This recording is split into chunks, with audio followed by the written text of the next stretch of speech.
block that shit gone.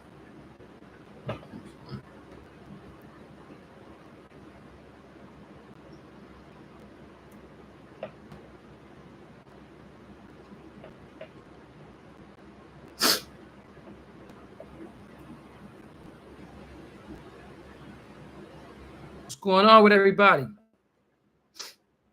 If anybody on the chat or stepped in right now, say what's up. How you doing? What's good? Hope I'm out there doing all right. Hey, y'all got my posters up. Look at this. See them right here? I'm up for right now for transportation purposes. I'm going to be moving soon. George came out cool. Wesley, blessings. What's up, man? What's good, baby? How you doing? Yo, Evans, what's good, man? Spree, what's happening? What's good, y'all? Yes, sir. All is well. From Ohio. Shout outs, what's good, man?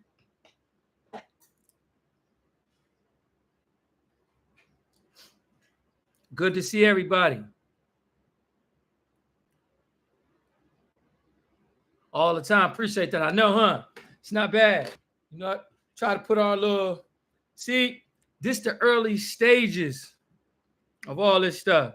Lay it down line, y'all gonna be like, man, I remember looking at that fool when he had a little ass poster. Now look, that fool on Times Square. Wow, he got big ass poster up there. Yeah, that's what we going with it. So y'all get to get this early stage up. Florida, it's good. I hope y'all ready to talk about some game tonight. I got a couple things on my mind. Y'all know what it's like when I got stuff on my mind. I know I got to get it out there all the time. For sure.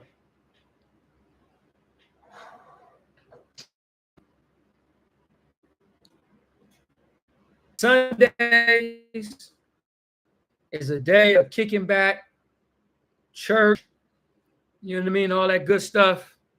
And we go over the portfolio. Got to go to portfolio to get ready for Monday so you know what's going on. Nice one, what's up, baby? Jay, what's good? What's happening? How you doing, man? Just waiting for people to just step on. Yep, before we get going.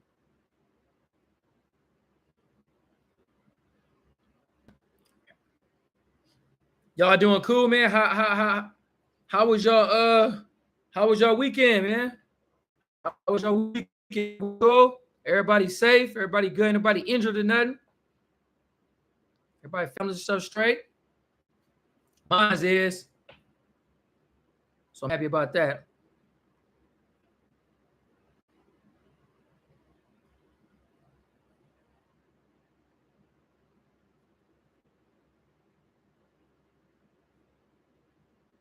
Hey, Keisha, what's good? I am doing well. How you doing? Hope you and the family doing well as well also. How your weekend going? Okay. Watching Tokyo Open? For sure.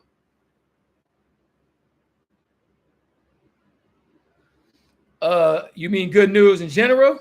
You mean just like good stuff?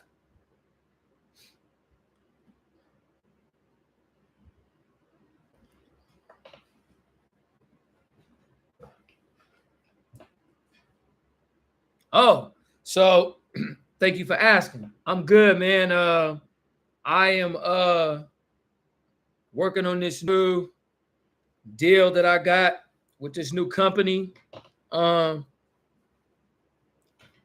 I'm gonna be working with shortly here on one of my business ventures, my mentoring program. So I'm really happy about that. And getting the hedge fund off the ground. I'm really happy about that, you know. So it's been cool, man. Like, I'm gonna tell you, you know what?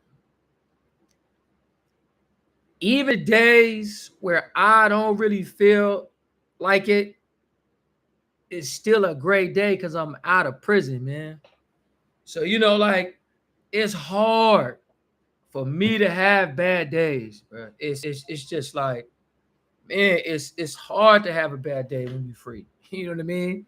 I don't know. It's just like I think about the times I had bad days in the pen, and whew, my worst day on the street, the worst day is better than my best day in prison. My worst day out here. So man, it's hard for me to be like, so thank you for asking that, man. Man, it's always some good news, but specifically, those are the things that's happening with me, you know what I'm saying, overall. All the time, John, I appreciate it, my brother. Appreciate it.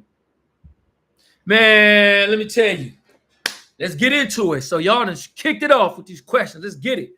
So look here, man. So we're going to start off with CrowdStrike, okay? So if y'all didn't know, the news over the weekend, this is worldwide news, that software and security firm CrowdStrike had a software update, and what's going on, had a software update, and that software update that went into Windows and Linux computers has been having malfunctioning. And those malfunctions have affected, according to the news, they have affected airlines, bookings, banks. I know they've affected the brokers because they've affected mine personally. And I'll tell you guys a little bit about that in a second. They've affected all kinds of different things with this update.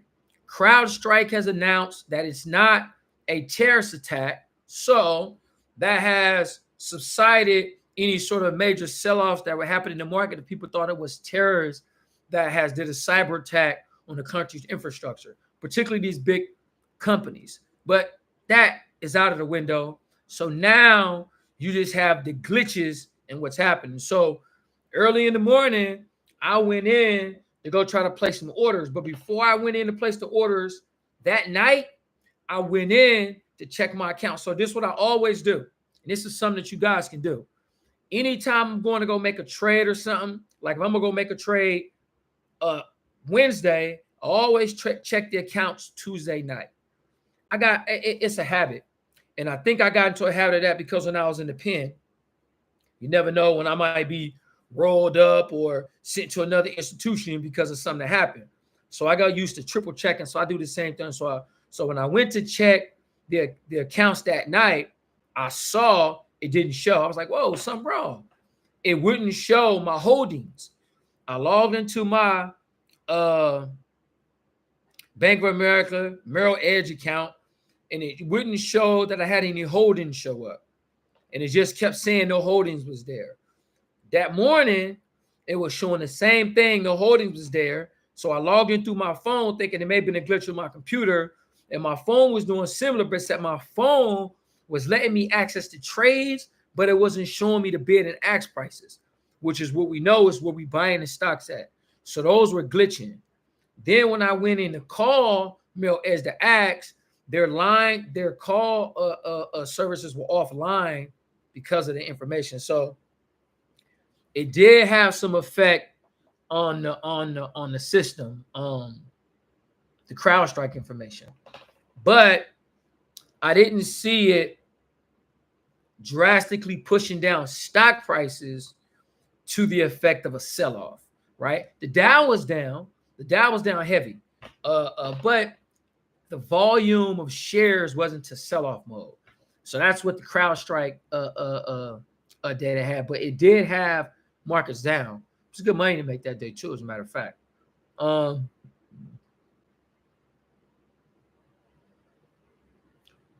You saying you brought CrowdStrike at is that $325 you saying?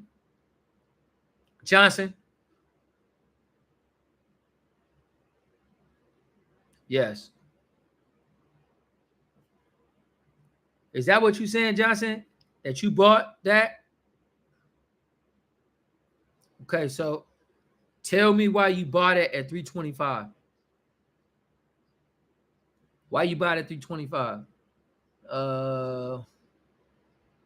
It did crash. It did crash. Oh, you bought in March? Oh, you bought in March. Oh, okay. Okay, you been bought in March. Okay. Okay. I thought you were saying you just bought it like recently.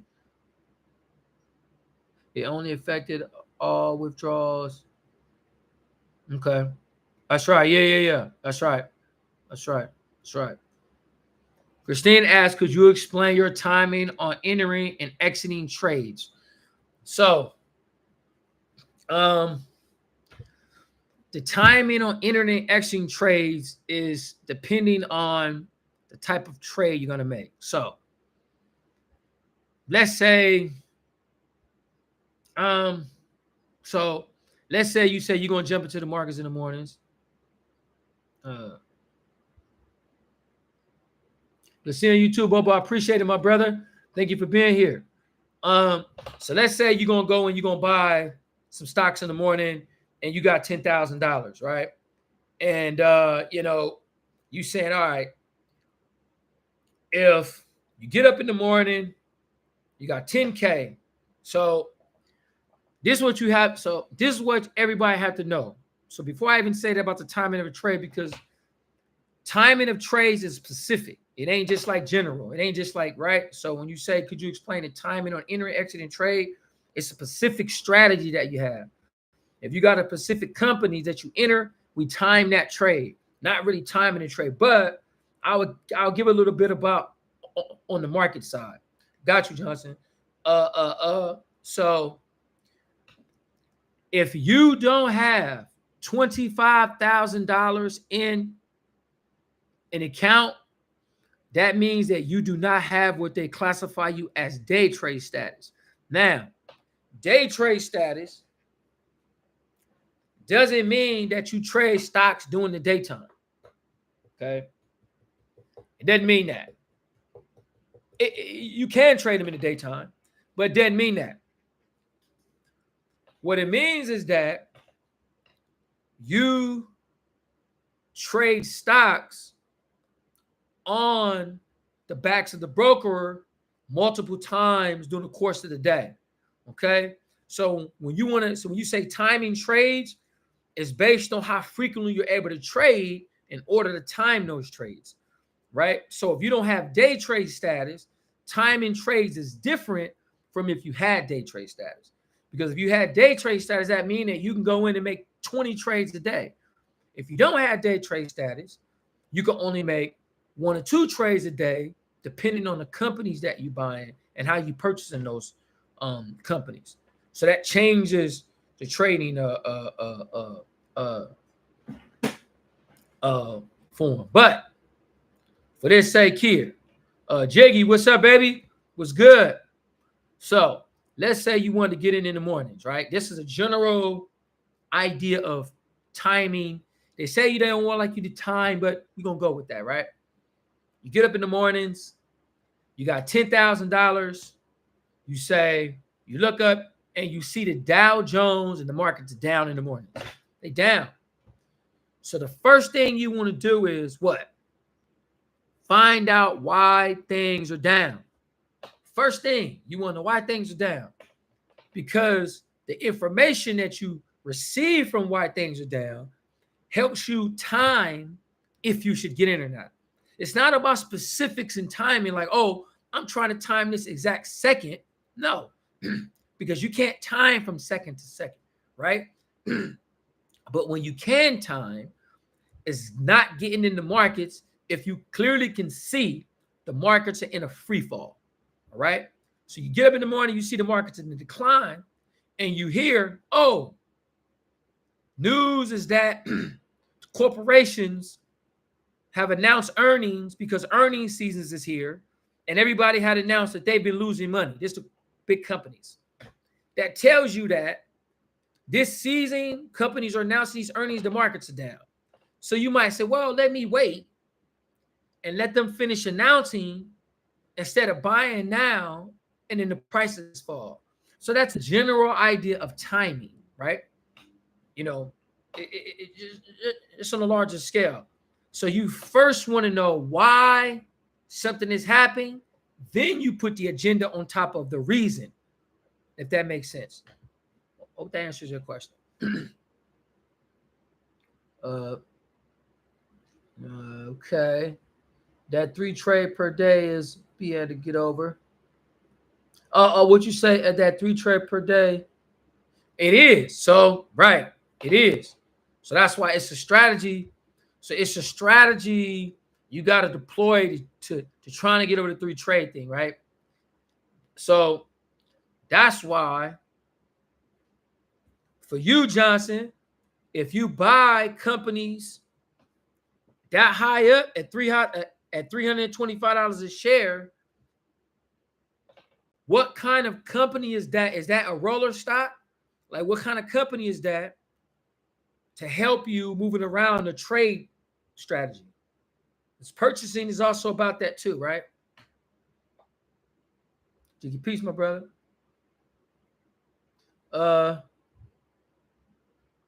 Yeah, it's not bad. In stocks when it's about to fall off. So what's some signs to look off when the stock's about to fall off? Okay, hold on. I got you. All technical indicators were good that next day. Okay. All right. So, Christina. So yeah. So, Elvis, I got you. I ain't forgot you. So you went in for everybody. Go in on WULL at 625. Okay. So when you say all technical indicators are good, do you mean the technical indicators that day? Or do you mean in general? Christina. Is Christina?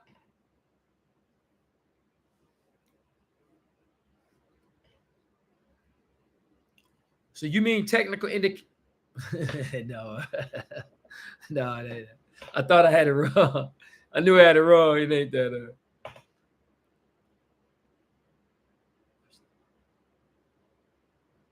So, all right.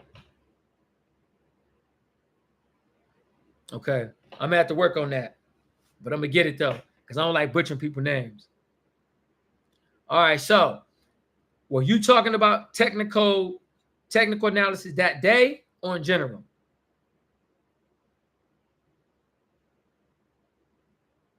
I got you, Smith. Good to see you, man.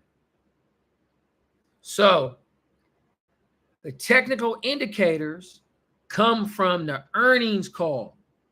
So if the earnings call come out 2 weeks from if the earnings call already came out 2 weeks ago, the same technical indicators from the earnings call. Okay. All right. So, right. So,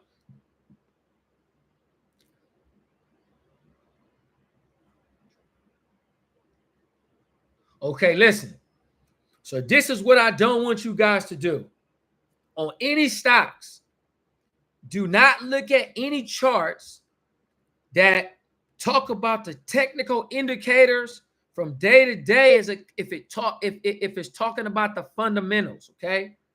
Because that's unnecessary, because it's going to confuse you about what you need to move forward. The technical indicator that you need to understand is the earnings call. If they say we got earnings on July 1st, and July 1st, the company says, hey, our earnings are up, we made money, we paid back our creditors, and we doing good with a good balance sheet, that's July 1st. If a month from later, August 1st, the stock is down, that doesn't change the fundamentals. The company still made money. All that's still in place. The only thing that's changed is the stock is falling based on other indicators. So in this case, because we're talking about WULF and we talking about the crypto moves with Bitcoin. So anytime the company already gives reason for the fundamentals to be intact, meaning this: revenue, profit, cash flow, debt, okay? When those things are positive, even if the stock price is falling, okay? Let's say the stock price is sinking. If those things are positive, you can't say, oh, wow, the company is going bad. No, those things are positive. You now have to try to discover other reasons why the stock price is falling because the fundamentals are already intact. Okay? So you always have to remember that. You don't get outside of the fundamentals just because the stock price is falling, because that's how the emotions set in, and it has you start to trade on the stock price instead of the fundamentals, right? Once the fundamentals are intact, the only thing you want to trade on now is the price, but you got to know that. You got to say, oh, I'm not buying this stock because I think the stock is going to file bankruptcy. Or I'm not buying this stock because I think the stock is going to fail. Yeah, you might have bought the stock at $3 and the stock might be down $2. You might be down 10 grand if you got 10,000 shares. But if you down $10,000 and you say, oh, the company going to file bankruptcy, what about the data that you read 2 months ago that told you that the company was on solid ground? How does that data don't mean that now because you feel like you about to lose money because the stock is down? You feel that way, has nothing to do with the data. That's why it's important not to look at all them other indicators once you've made your analysis. Now it's about what that looks like so you can have a better opportunities for that. All right? So that's good analysis that you use, but the other stuff will confuse you. It'll have you second guessing your analysis. And you don't want to second guess your analysis unless you receive valid information that calls you to do so. Period. I don't second guess nothing I do unless something tells me to do it. If it doesn't tell you to do it, you roll with that, and that's going to help you a lot. That's why I stay away from a lot of other indicators. Okay. Welcome into everybody that came in. Roosford, what's up, baby? What's good? Parsi Edge was good, man. Okay, I'm coming down the line. I got y'all. Okay, I'm over here working with 1,200 to invest, so I'm looking at one in stocks. So, one in stocks, you can move anywhere between $2 and $1, right? But if you invest in any money, $1,200, $1,000, and you're gonna pick these kind of companies, you have to find companies that have strong balance sheets, right? Now look, strong doesn't mean, right, that everything gonna be intact, because clearly it's gonna be hard to find a stock trading at $1 or $2 that's a blowout company. You don't want that. You want a stock that's trading at $1 or $2. And I told you guys last time, though they don't move as much, two of my best companies that trade in that range is Fannie Mae and Freddie Mac. They trade between, I think, 50 cents and $2. They always be between these range. I think they like maybe $1.30. Let me see. $1.30, $1.40, something like that. But it's a couple different plays that you can grab playing with 1,200 to 1,300. But remember, revenue, profit, okay? Cash, debt. These are pillars. If you picking a stock that don't have those things intact, you need to be weary. Now, we can take some risks, but once we do that, we got to do more analysis. Not a bunch of analysis, but understand if the company ain't making no money, what other factors are here that we can see that will cause investors to purchase the stock out of hype, out of loyalty, out of emotion? Clearly they're not making no money, right? So if you can't find the money's part of the side of the stock, then you got to find the emotional side of the stock, right? So that's how you got to play it. But this is what you don't want to do for everybody. This is, I got a couple number one rules, but this is one number one rule right here. You understand me? Never, or the best you can, stay away from companies. Okay? Penny stocks or any stocks that has small volume, meaning the amount of shares it trades every day, if those shares are not in the millions, stay away. Particularly if you got to buy a lot of shares. Because if volume dry up on you, You're going to have a hard time trying to unload the stake. All right? So as a rule of thumb, I stay away from it. That way I ain't got to worry about that. So the fastest way to do your research, this is what you want to look for first. If you got $1,000, $2,000, $3,000, you can't go buy companies that's 10, 15 bucks, right? You can. You can take your 3Gs, go get your 200 shares, 300 shares, and I'm not knocking you. Don't know how much money you're going to see. So I recommend you make a better investment that calls you to do more research, but you're going to educate yourself in the process, okay? You want to look at companies that have volume in the millions.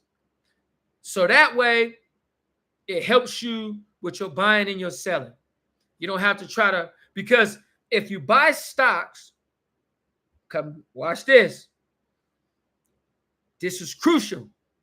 When you buy stocks that are $1, $2, $3, that have low volume, when you buy stocks, you buy them at what price? And sell the bid prices and the ask prices. These are the two ranges in which you are purchasing stocks when you buy them, okay? The volume determines those two price range if they're huge. Meaning this, let's say a stock is $1.50 and the volume is 500,000 shares. And let's say to buy the stock, it's $1.50. But to sell the stock, right, it's $1.53. That difference between $1.50 and $1.53 is known as the spread price. And that's the price that the market makers keep in order to make this transaction. Okay? So if that spread price is too lopsided, meaning you got the bid price, the ask price, and then you got the price what? That the stock is trading at for the day. So if you go in and purchase the stock at $1.50, but the stock is already down to $1.20, you ain't gonna buy it. You ain't gonna buy a stock at the bid price for $1.50 just to see it down on the market as $1.20. Those spreads be like that when volume is low. Okay. And so that will make it, if you're going to put a price in as a market order to buy a stock, let's say you want to go in and say, I want to get this stock at $1.50 because you know you got $1,500. So you say, you know what, I kind of gauge it. I want to get me 1,000 shares and I'm not trying to go over, because that's how you got to look at it when you're buying stocks, right? You want to calculate what you get. So you go on to put the price in the market order to buy it at $1.50, but you look at the bid price and the spread is 15 cents. You're going to be like, oh no, you're not going to put it in to buy $1.50 to pay $1.50, but it's going on the market for $1.40. You're already down 10 cents on the trade. As soon as you buy it, you're down. So you want to be wary about stocks that have low volume. And typically, stocks that trade $1, $2 range typically have low volume. So to cut our research in half, because we don't want to be doing a bunch of research. Ain't nobody got time to be sitting there all day researching shit that ain't going to make no sense. So this is what we do. The first thing we look for, if you buying stocks that's $3, $4, the first thing you look for is volume. If the volume is low, skip it. That's going to clear you out of all the nonsense. You ain't got to worry about researching nothing. Volume low, go to another company. Now, that's going to speed up your ability to find a company that you can get in research and really sink your teeth into if the numbers add up. And that'll give you the room you need to move when you're buying a stock at $1.12. But the stock is moving between $1.12 and $1.50. Now, if you're buying 1,000 shares at $1 for $1,000 and the stock move 10 cents, that's $100. Who don't want to make $100 and you spending $1,000 and you trade in one day? So if you got a stock trading at $1.12, but the stock is moving between $1.12 and $1.50, and you going to make one trade today, stock jump 15 cents, you sell it, make it 150, right? You make another trade, you buy it again. Now you can't sell it again because obviously you wait because you locked it on the 3 trades, but you can sell it the next day. So you sell it the next day. I'm just giving you, just showing you. This is how you grow $1,200. 1,500. You got to start somewhere. If you start off with these big old companies, it is not going to help you. I promise you. It's not. I done tried it already and it does not work. It's a flawed strategy. You got to give yourself room to grow your portfolio by maximizing the money. You cannot maximize the money if you don't buy enough shares to give you the returns. It's a waste of time to go in and make a couple $100 and you got an opportunity to make thousands. It's a waste. You might as well stop trading. This is why I tell people, right? So we want to try to make sure that we come in with sound strategies that maximize the return. So even if you lose money, it doesn't mean your strategies are flawed. It just means you lost money. Just means you lost money. That's it. That's why we want to stick with the strategies. You understand what I'm saying? Okay. We at. So that's for you, Spare. Spree. How much money will I need to start with it if I've been studying for a while and I think I'm almost ready? Start. Start with as much money as you can, everybody. Do not be scared to put money in the account. Listen to me. If you do not flood your account with money, right, and something happens where you got an opportunity to make a trade and make a real windfall, you ain't going to make it. You're going to make $600 when you could have made 60 G's. This is these returns I'm talking about, trying to get people to understand. You got to be in position. Every money that you can put into your investment account, you should store it there. You ain't got to trade it. You can trade $10 or don't trade a dime. But to have money sitting in the bank that you ain't doing nothing with instead of sitting in the account is ridiculous. Makes no sense. Makes no sense. So I tell everybody, so Smith, everything you can put in that account, man, dump it in there. Dump it all in there. You cannot go wrong having money in a place where you can maximize it tenfold anytime conditions worsen. You're going to get caught opportunity, man. Caught opportunity. So, is TeraWolf a long-term investment? Okay, it's a good question. So, based on fundamentals, okay, TeraWolf has paid back debt on time. They have increased their Bitcoin holdings. They have increased their hash rates, okay? And they are moving forward with positive projections for the end of the year. So, what we want to ask ourselves is this. Could TeraWolf, okay, the company, be overstating their revenue projections? Okay? Could they be saying, hey, man, we doing good and really not doing good? Because when you say long-term, right, we want to start giving a little bit of sense. Okay, well, could they be? So the question is, how would we know if they are lying to us? You can't go talk to the CEO. You can't ask nobody no questions. So how do we know if they overstate anything they saying? So this is what we do. We use common sense analysis here. And we take the only information we got to use to make a play, determine if they long-term, by simply looking at the product that the company uses to make, which is what? Bitcoin. So, damn what the CEO say, although we take what he say to be granted because he giving us the numbers. He giving us the game, right? He telling us the truth. But our outside analysis suggests that since Bitcoin, okay, this is where we separate ourselves from the pack, from the CEO and everybody else, and to determine if it's a long-term investment for you, right? Bitcoin, anybody know where it's at right now? 62, 65,000.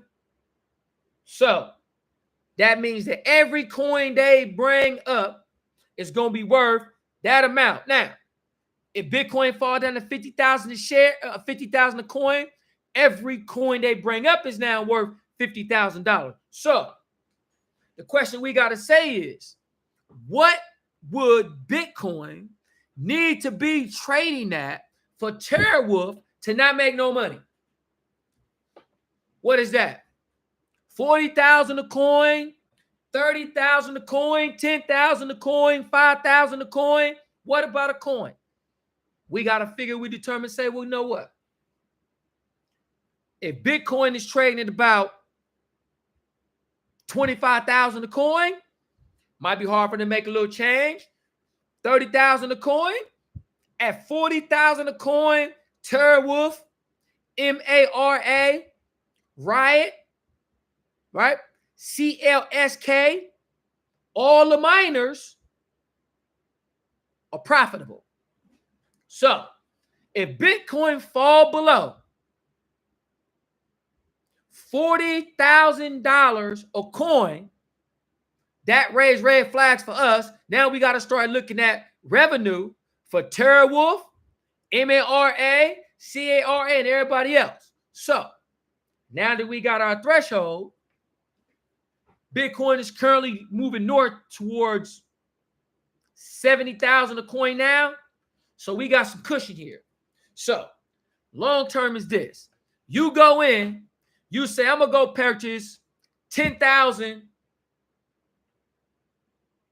of Bitcoin. Though I do not recommend, let me repeat, I do not recommend people, and I thought about this earlier, when do not buy stocks based on how much money you have. That is a flaw in buying stocks. I don't care what they tell you. When you buy stocks based on how many shares you get. Not, oh, I put 10,000 in, I put 5,000 in. What the hell that's supposed to mean? How many shares is that? Is that 1 share, 5 shares, 3 shares, 20 shares, 2 million shares? You got to know what your money is buying. You understand what I'm saying? So you don't go put money in like, well, person said, well, what you buy? I got 10,000 in there. What the hell is that? What is that purchase?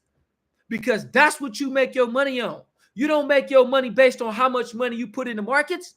You don't make your money on putting in 10,000. You make your money on buying 10,000 shares. You make your money on buying 5,000 shares. You make your money on buying 2,000 shares. You don't make your money on putting 10,000 in the markets. Because putting 10,000 in the markets, what strategy is that? Show me what $10,000 do. I can show you what 5,000 shares can do, though. I can show you what 10,000 shares can do. So it's a change in thinking. It's a change in assets. We call these liquid assets is what this is called. So we want to get into the mentality of seeing it as such. When you buy something, what are you buying? How much of it do you own? So we know what price we got to sell at, so we know how much money we about to make. Do everybody understand that? Remember that. That's crucial. Now, TeraWolf. TeraWolf. Currently right now, what, about 5? Let me see. Somebody got them on the thing right quick. They're about 559. Okay. But they was up a little bit in after hours. So if TeraWolf jump tomorrow $7, they shoot to $7, okay? If TeraWolf shoot to $7 tomorrow, obviously we gotta wait while they shoot up. But odds are they gonna come back down. Right? Odds are. I can't say for sure, but odds are if they shoot up, they gonna come back down. When they come back down, does that change the fact that they're a long-term investment? These are the questions you got to ask. It doesn't. So TeraWolf is an active investment. It's not long-term. It's active. It's active. For those of y'all that's been watching, you watch Terry Wolf, you've been looking at my videos, you've been watching them joints like this. Right? So it's active. So if you long-term play it, you're going to make money. But what you're going to do is lose money because you're going to watch it do this, which means you're going to be in. I'm up 2,000. I'm back down 500. Man, I'm up 2,000. Man, I'm back down again. So Terry Wolf and these crypto stocks, the miners, are active investments. They're not long-term. They're not short-term. They active. If you want to purchase it and hold it long, you can. That's fine. But the investment is an active play. That's the kind of investment it is. Okay?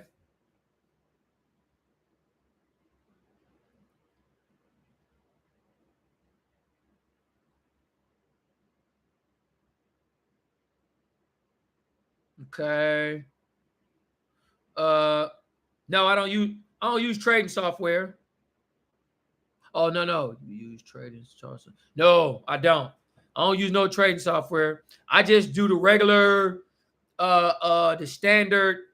I use Yahoo Finance. And I may do a little, like if I need to try to find something, but Yahoo Finance is where I go and I branch out from there. Because I try to keep it simple, man. I try to keep the information simple so it's easier to digest. It's easier to digest that way. What are some of the signs? That's some of the notice if it's okay.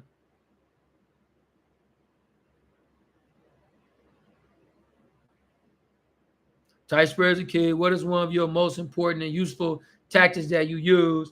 And what areas of stock is the most important that when it comes to choosing or investing in stock, for example, is the news, price, volume? Yeah, so news, price, and volume is important, right? You always want to use the news to understand, right? Just like we did with the CrowdStrike information, right? Anything that pops out right now, you want to use it if it's related to the trade. You know what I'm saying? Oh, excuse me, related to your investments. Anything that you see, if you see something today, it's just standard information. And volume is important, like I was saying earlier, and pricing, right? Because I got stuck on a trade way back when they had low volume. Yes, Keisha, that's right. I got stuck on many trades that had low volume. That's why you want to watch out for volume. The spread in commission kills your profits. Yeah, well, yeah, it does. It does, Jay. It does. It do kill the commission. It's not as bad as much as it used to be because of the free stuff, but it does. Low volume, I'm going to another company. All the time. What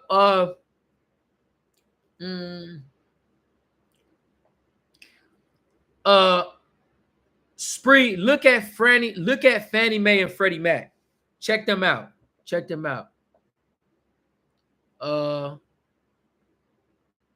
Okay, crypto is not backed by. I'm looking at you, Chris. Crypto is not backed by the U.S. government or central bank. If you hack that, you lose all the investment. If your money is in a bank or trading account, and I am hacked, insurance replace my money. Yes, yeah, that's right. Which is why we store the money in a broker's account and let it sit there. 6% per month, double your trading account in one calendar year. Compound is the real secret of wealth. That's right. It is. Christine, stablecoin like Tender or back. That's right. I gained 30% my first time back. The next day I lost. I lost 200, then I gained 600. Can't have any emotions with. You see, it's like this, man. It is. What company? Yes, data. Why should I keep your majority holdings in private wallets and not in exchanges? Okay, Cherwolf is also using their facility factories for some. Yeah, they are. 68K, 68,000. Okay, 68,000. 60K all the way back to 5K. It is. 100 shares or better. 1,000 shares or better always. What do you announce? Stock price. I saw you entering and exiting a trade, doing it for a short period of time on your Instagram. Oh, Christina, was you asking me about what company? So the 5K program, I'm just about caught up. So the 5K program,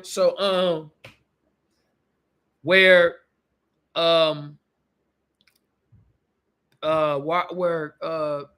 clients have went through a vetting process and they come to me with investment capital of between $30,000, a minimum of $30,000 and more, and that money is in their retirement. Sometimes it's in there. They got in their checking account, or some people just got a settlement, wherever the case may be.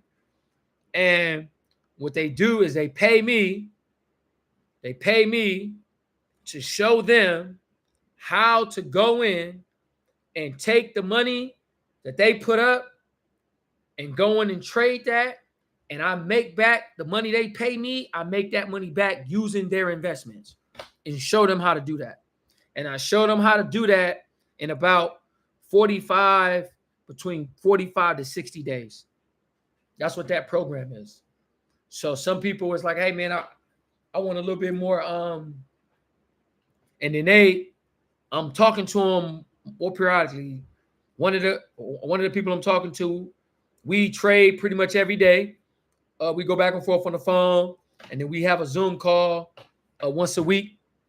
And then we go through our notes, whatever we're doing, and he's having a blast. I'm actually going to ask him, which I did. We're still working at Kingside, but I'm going to ask one of the people that's going through the program to actually come on one of the lives with me, so you guys can hear his experience working with me on this 5K program, and what he learned from it, what his experience been like for him in the education process. So I'll be doing that soon. But that's what the 5K program is, Rodriguez. Jay. No, that's being a trader. Great opportunity. Yes, sir. I don't need know the why. I'm just looking for overbought and oversold trap traders, counter trades. Okay, I don't know what that is. How does Biden news affect the green industry? When you say green industry, you mean green like weed, or green like what, grass? Like what? Like vegetable greens? What kind of green you talking about? Spray. Any green stocks you looking at? Low liquidity volume is no, that's right. It's I know. I'm gonna have to tell you why that I'm having a hard time with your name. It's my ability about vowels and sounds. If I heard you, it'd be different. I'm talking to you, Christina, with the knee, and I know I'm pronouncing that wrong. And I apologize. I'm going to have to get another account because Robinhood does not trade. That's why I don't be liking them discount brokers, because they be doing that stuff. That's why they don't trade right. They don't trade, man. Yeah. I stay away from crypto. It's buy and hold and options for me. Ain't nothing wrong with that.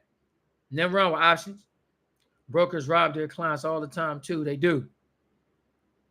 How is gold supply fixed or limited when they're fine no gold all the time? So gold doesn't change around as much as it used to be. Just when you announce stock picks or really picks. I trade a lot of. Oh, you trade a lot of ETFs. Are you trading ETFs like buying? I mean, how you trading ETFs? Can I do program with five? Yes, you can do. Yeah. Rodriguez, you're gonna like that, man. You're gonna like that program. You think I'm live on this? Wait, you get. Oh, for sure you can. We'll talk a year. We can set that up. If you want to do that program, we can set that up. For sure. Matter of fact, so you can trade equities or options. I just trade stocks. Oh, solar. Oh, so solar. So solar spree. So I asked you about the green stuff, right? You talking about solar. So this the thing about solar, y'all. And it's not fundamentals, but solar typically runs into problems with the Chinese because of how the Chinese government subsidizes their industry. And so when they dump solar panels over here to the US, man, they undercut the competition. So it's been really hard pressed for solar companies to do business over here in the US, given how much the Chinese government has like cut the price on solar. So I haven't seen any good solar companies that I've been like really in on.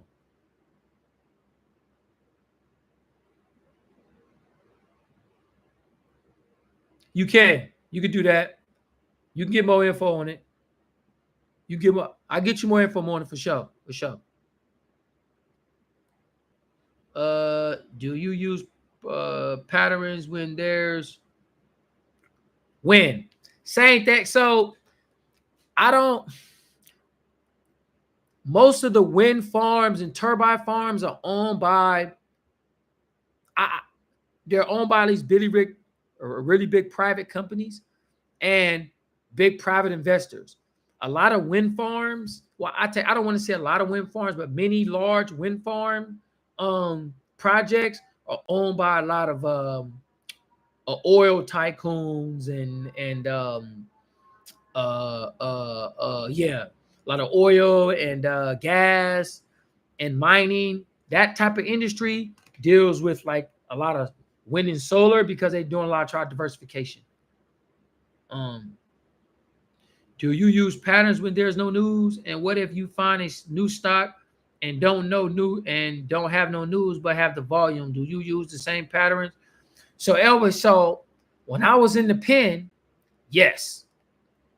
On the street, no, because I can always find information on the street, or I could choose not to do it. So like when you say, and what if?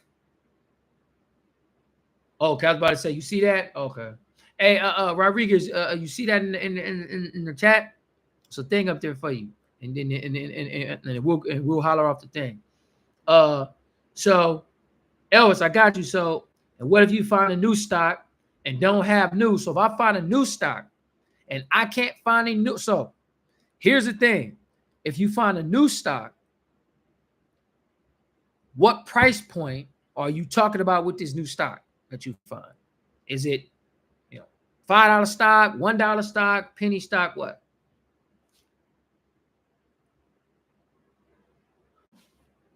Okay, hold on. Her name is Keisha, you said her name is for that. Oh, there you go. Okay. Okay.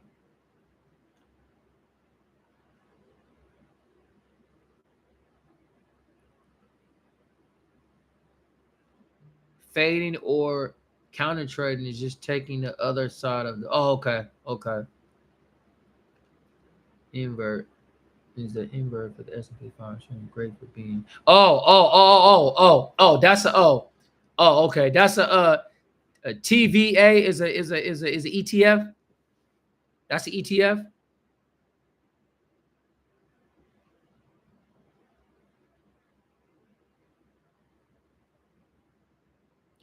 With interest rates high, it's hard for wind and solar stocks to do well because they do require a lot of capital. They do require a lot of capital. Intensity to wind farms. Show me the charts and I'll tell you the news. Okay. Hardest thing is trying to pick stocks in the 1 or 2 range. Any tips on finding? So,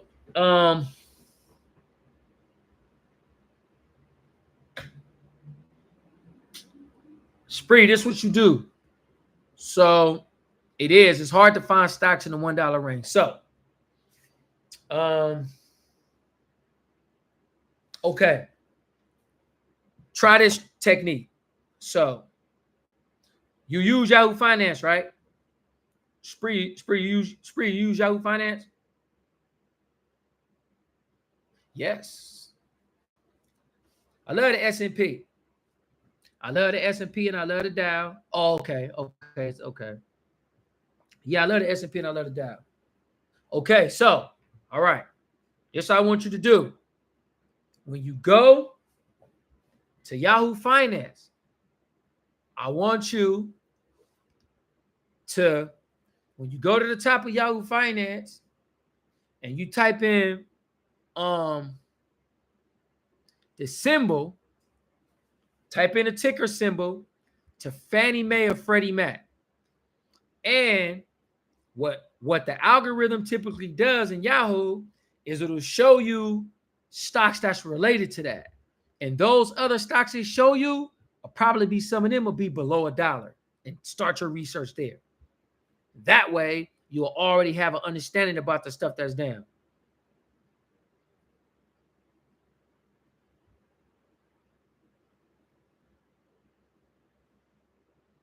Does that make sense? So just go in and tap it in. Just go in and tap the tipper symbol in there. And once you get the symbol in there, then do it.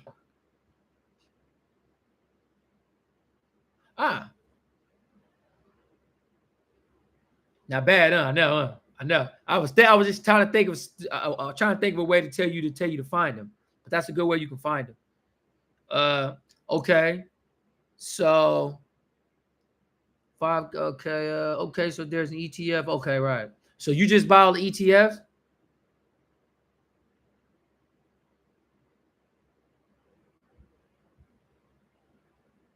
Oh, no. Yeah. Oh yeah. I mean, it's easy. Every time the Dow falls, right? It's the verse effect, whichever ETF you got. If you got one ETF that's hedged with it, right? The Dow goes down. Yeah, that's a great strategy. Great strategy. Jay, nah, man. I think I might have traded commodities one time, man. That's it. But I never bought no precious metals. And I tried my hand at it, but it wasn't. It was hard to do a lot of that stuff from the pen. It's always just hard to do it.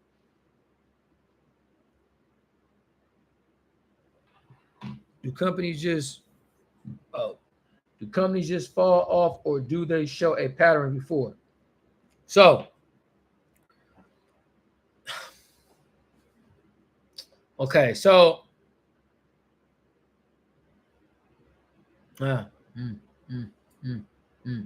how do you know which ones?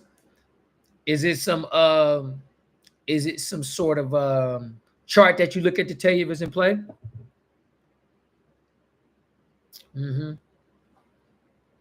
Yes, too much cross-border stuff with the commodities. If you're doing currencies, you got to worry about a lot of stuff that's going on over in other countries. So it does show a pattern, but this is how I want you to think about it. I always think about it from this perspective, right? So, which is why I always tell everybody about the fundamentals, right? So if you buy a company that has the fundamentals intact, if it changes directions, you'll know why, because 9 times out of 10, it'll be the fundamentals.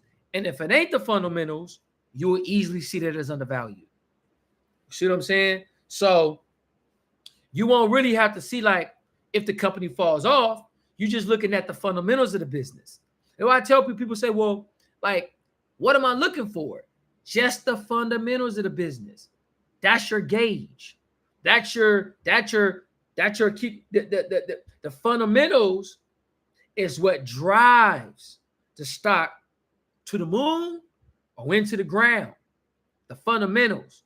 Now, there are many companies that get outside of the fundamentals and they trade all over the place. Tesla, GameStop, the list goes on. Okay. But do not mistake, just because the companies trade outside the fundamentals, that the fundamentals don't mean nothing. They mean everything. So you always have to kind of understand that. Okay. So It's not really if the companies fall off or not. The fundamentals tell you that. Do I think we're in a bear market or bull market? Well, the traditional signs don't point to bear or bull market territory, right? The Fed is still, you know what I mean, kind of jogging around, but you can say the sentiment, right? The sentiment, so the sentiment is different, right, from what is actually shown, right? What people feel is different from market conditions. So, right, the markets don't reflect, in my opinion, the bear or bull because it hasn't been a long enough range of either way. But the sentiment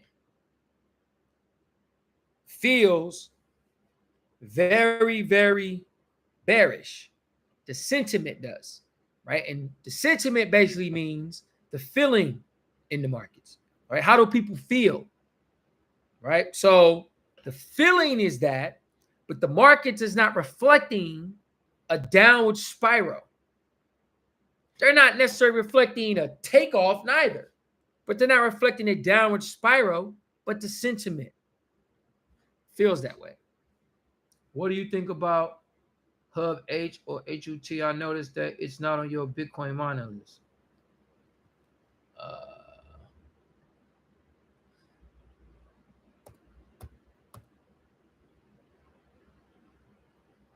Okay.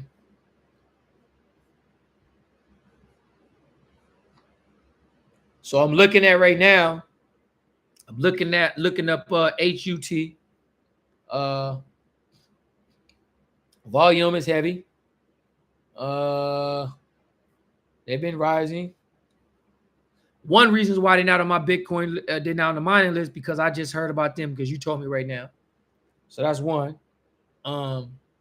But doesn't take long to add them once you go through the quick fundamentals, which should be in line with the rest of them. So the company's worth $1.7 billion. The company's revenue is $157 million. Revenue $329 million. Total cash $11 million.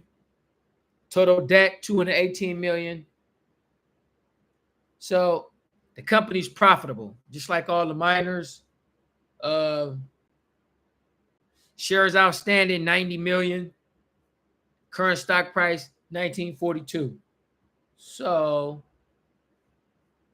volume is in the millions. Price moves is similar to the other ones. So in this case, right, it's another miner. Let me see right quick. They got 229 employees. Capital markets. Okay. Founded in 2007, based in Florida. Not a bad stock. Not at all. Add them to the list. Okay. That's a good one right there, Keisha. Paper is going to come down on all the commercial loans in 2027. That seemed like when you say that about the commercial loans, that seemed like what happened to Bear Stearns when they got wrapped in all the mess. I mean, yeah. I mean, not Bear Stearns, Lehman Brothers. I feel like I can only keep up with like 4, but have a wish list when I get to the next level. Kind of what? Okay, yeah. You don't have to have, but just put a couple on the watch list, right? Spree. You don't have to have a bunch of companies on it. You put 1 or 2 on there. Go with them. If any other kind of plays pop up, and I got them out, I'll be like, hey man, I got this new pick. You know what I mean? But you could just take your couple plays, so you don't want to make it overwhelming for yourself. Most public companies don't go bankrupt with on the markets. They usually get brought out or get delisted before going bankrupt. That's right. That's right. Commodity like gold and silver ain't particularly unpredictable there than any other asset class. What they are, they expensive and slow. They are expensive and slow, but what they do pick up in transaction, they can be, they can. See, this is the thing you guys understand too, right? Any investment anybody can make, right? But some investments are for institutional holders, and some investments are not. Like institutional investors won't buy certain companies because they're institutional investors. It's like when you get a certain amount of when you find the things you like to eat, you don't eat anything, right? You get particular about stuff. You start to same way with investments. Like you find investments that work, but you find investments that support your ability to scale your investments. You know what I mean? So that's why I stay away from stuff like commodities, because those are investments for people who specialize in those things. I can go study commodities. I can study options. Once you can trade in the markets, you can practically study any kind of thing. But then I think, like, why I want to go study commodities for it? Let somebody trade commodities, trade that stuff. Like, why would I go over there and study commodities when I'm over here doing this? So I think about that to keep my strategies and investment into perspective. I'm trying to make money here. So I'm trying to hone in on what I'm doing so I stay concentrated on areas. It's a strategy purposely to help me better understand what I'm doing with my own personal trading investments. All the time. All the time. Okay. Do you look at, okay, is it way for, okay? Do you, Skies, how you doing? What's going on? Do you look at SERP 4-time leverage ETF for the S&P? No. I think you said S&P. No, I do not. Did you look at? So I don't look at. So the only reason I use the indexes, the Dow Jones, the S&P, the NASDAQ, the Transport, or any other indexes, I use those as bellwethers.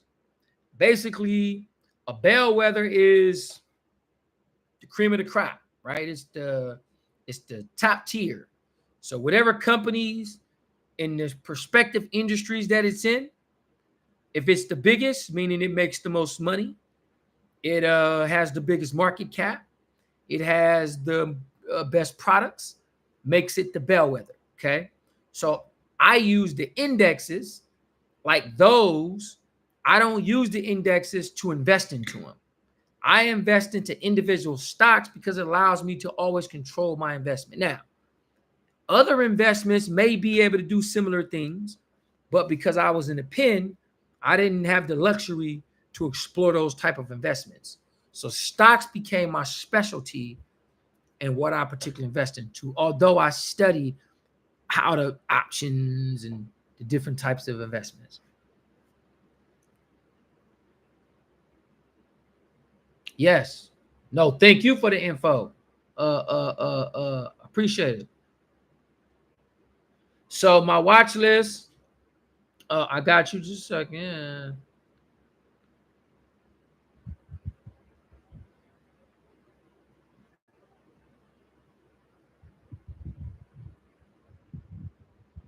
No, it won't. No, it won't. You know, it don't. It don't. That hopping around stuff. I mean, I did it. I hopped around for a while, and you can make a strategy out of jumping, but what the jumping happens, what it takes away from you by default is the ability to follow the strategies that you implement, to the point where they become second nature to you. See, This is a true form right here about investing in the stock market. All the major investors, Warren Buffett, Benjamin Graham, all of them down the line, all the ones you can think about, right? Every major investor who really knows about investing knows that there are solid investments that you can count on. Meaning, when all hell breaks loose, these are the companies you go to. They know that. The only people don't know that is us. Well, I do. Other people. Black folk mostly. Right? Hispanics. Asians. Right? Other minority races. We the ones don't know that. Right? They know that. So even when things are going bad, they know that. And you know why they know that? Because they stuck in these same places for all this time. That now that they branched out and built all these different things, when things are crashing and things are going bad, everybody piled into the same areas. That's where you keep getting the money at, even when things go bad. The same major corporation. So that's why it's important to have a foundation. So my watch list, yes. Let me share that. Hope from okay. So my current watch list, so I got 5 different watch lists that I have currently. And so I create different watch lists to tell me what is happening in other areas of the economy or other industries that I may have my eye on, right? So it keeps me from having to go around and look at every place, right? So what I do is I set up the watch lists, right? And I'm gonna give you guys a quick sense of just how I word them. Look.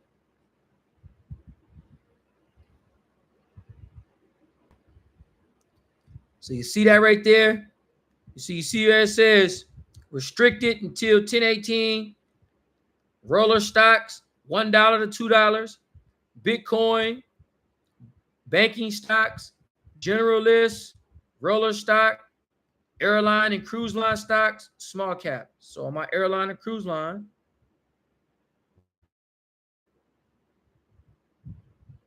the ones I got in there. JetBlue, AOL.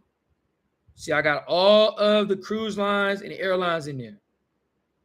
So the reason I put all of them in there at one time as a strategy, okay? Because if something happens with Carnival, something happens with American Airlines, United Airlines, because they are the big boys on the block, those stocks can essentially push the whole industry down. So when I find undervalued plays, as big as they are, I follow the entire industry. Okay? So, that's what I mean by that.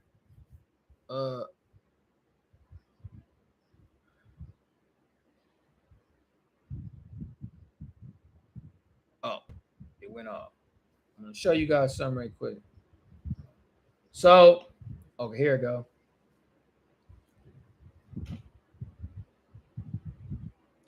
So you see JetBlue, $5.98. American Airlines, $10.58. Carnival Cruise Line, $18.43. Norwegian, $19.66. These are the largest cruise lines and airlines in the world. How the hell they trade at $19? $18. How JetBlue, you see what I'm saying?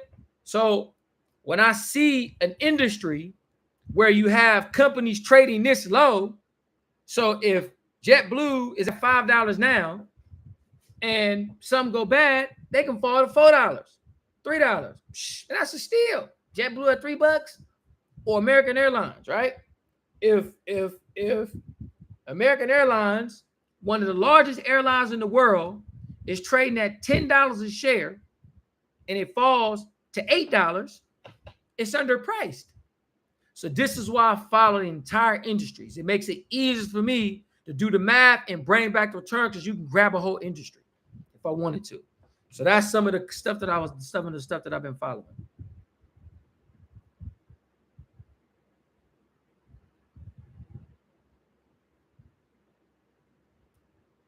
What are the things you said you had to get off your chest? Trying to think. Trying to think about that right now, Elvis. What do you think about Lions Electric? I got it at 119. Think about what's that?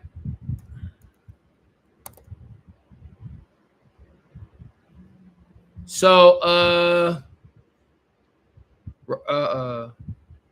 Roosefer, you say you got LEV at 119. Okay. So you say you got him at 119. They got revenue of $254 million. They got $100 million in losses. They got $4.8 million in cash. They got $300 million in debt. So they losing money.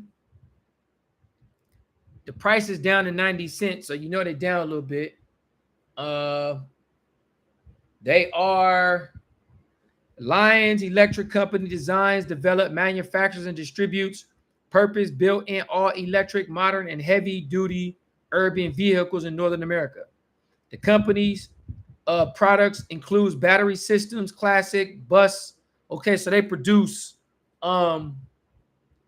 cars and well, in this purpose, electric. So it costs a lot of money to produce stuff like that. Those are really big ticket items, right? They got 1,300 employees. The stock price. So the stock price has been falling.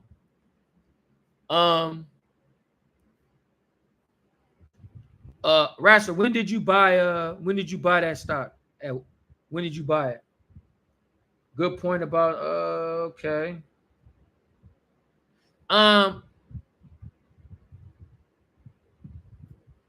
Francis, I'm pronouncing that right. I'm horrible with names, y'all. Please give me. I do go if you go to my Instagram, I got stuff that I posted live for trades and stuff. Much respect from Canada. It was Canada's from Canada. I can't wait to come to Canada. Do you use technical analysis at all? Mike, I do use technical analysis, but not in a traditional sense. I use technical analysis by looking at the fundamentals as far as like the data. That's what I call technical analysis, right? The hard stuff. So I use it from that sense. I do. What books gave you good knowledge? I have not read a lot of books that gave me a lot of good knowledge about investing. And not that it ain't no good books. I think the probably one of the books I always tell people to read is Stock Market for Dummies. I mean, I'm always about the fundamentals. The other stuff is just from people's perspectives. I don't really care from people's perspectives so much as it relates to finance. It's their opinion. So I'm happy, but the book on Warren Buffett was okay. That was cool. The Graham stuff was okay, cool. But it was good stuff, but I don't think it's relatable to us, right? I understood it, but I don't think it's relatable to our plight, like what we doing. You know what I mean? Like how we trying to make money. Those books don't apply to that. You can use them to make that, but you got to have something to make those type of stances. So, that's how I think about the books and material. How do I tell if a company is purposely lowering its guidance to beat earnings? So that's hard to do. Yeah. How do you tell if they're lowering their earnings? You would have to. Yeah, it's kind of hard to do that. It's a good question. I mean, you would already have to have looked at the previous guidance and previous information and use that to determine if the previous revenue was coming in, that they were lowering that on purpose. You know what I mean? Like you would have to look under the hood to get a sense of why a company will be lowering their guidance to beat earnings. That's a good question, though. That's what I do with the dollar index. I don't trade, but use it as a introvert. Okay. Okay, Jay Nice, for sure. How do you look at the Chinese markets? So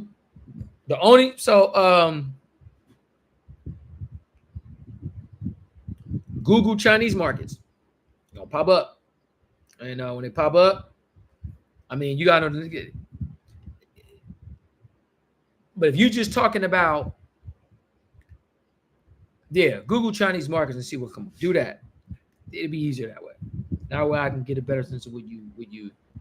Are you okay? And you were right about the travel industry stocks going up 2 weeks ago. Oh yeah, you remember that? Remember that? They went up. They came down that one day, Keisha, but they did went up. Yeah, when Delta missed earnings, it caused American Airlines stock to drop off a cliff. Yeah, you seen that, huh? Yeah, it did. It did, and that's what you want to use. What is that you showing us on your phone, and how can you get that? So what I'm showing you on my phone, Rodriguez, I'm showing you my phone is a watch list. That's from Yahoo Finance. So Yahoo Finance is an app, or you can just Google Yahoo Finance, and Yahoo Finance is the researching tool that I use and others use to research and find data about companies. So what I was showing on my phone is the watch lists that I made using Yahoo Finance's platform. That's what I was showing. But that's no sign of us going bankrupt.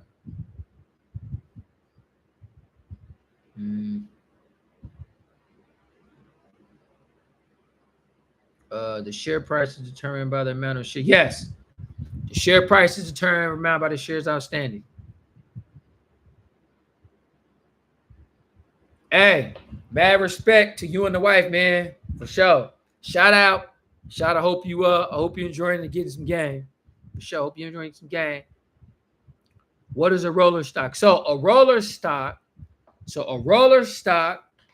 is a stock that has volume, meaning the volume moves high every day, or mostly. So any stock that has huge volume and the share price, okay, moves every day, usually like dollars.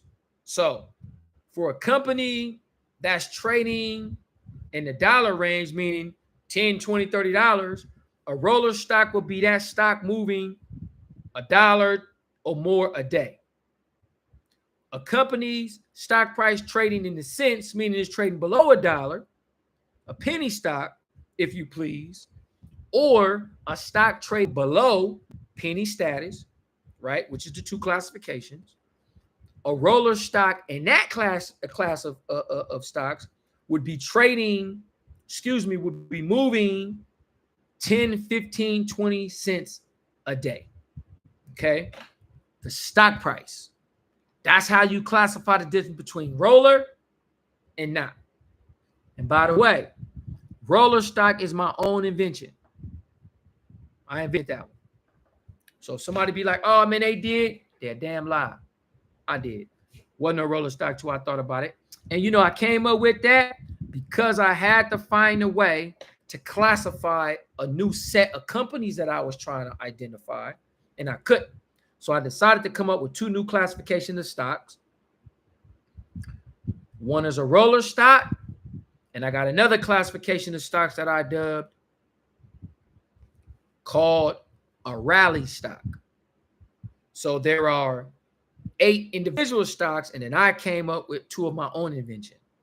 Roller stocks and rally stocks are 2 of my own personal classification of stocks that I have.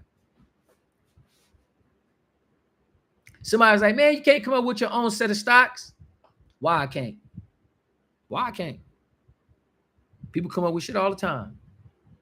The share price is determined by the amount. Okay. What a roller stock. Okay, great. You have it, bro. Great. Okay. What really determines price is what market participants. Okay, actors are willing to buy and sell the assets. Yep. Jay Nice for sure. She likes to work from home and she likes to find a discount all the time. Who is this? I totally agree. Is that Sherman? Nice to meet you. Nice to meet you. Glad to see you. I totally agree. You cannot look at a person's personal experience and build your life around it. That's a good read, but keep with the basics. You can't go wrong. That's right. Appreciate that. Because one day you said you looked at the Chinese markets. Oh, to get news. Oh, that was in the morning. So basically getting up in the mornings and just going over there looking at the index. So when I say looking at the Chinese markets, I'm basically looking at the indexes.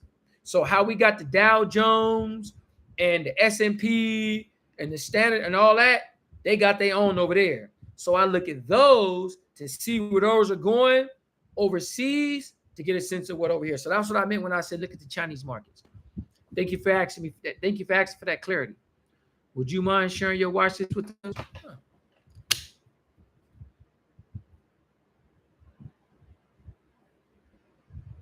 So this is my watch list. So this is my watch list. So that's new. But if you're talking about the companies, so in my new one,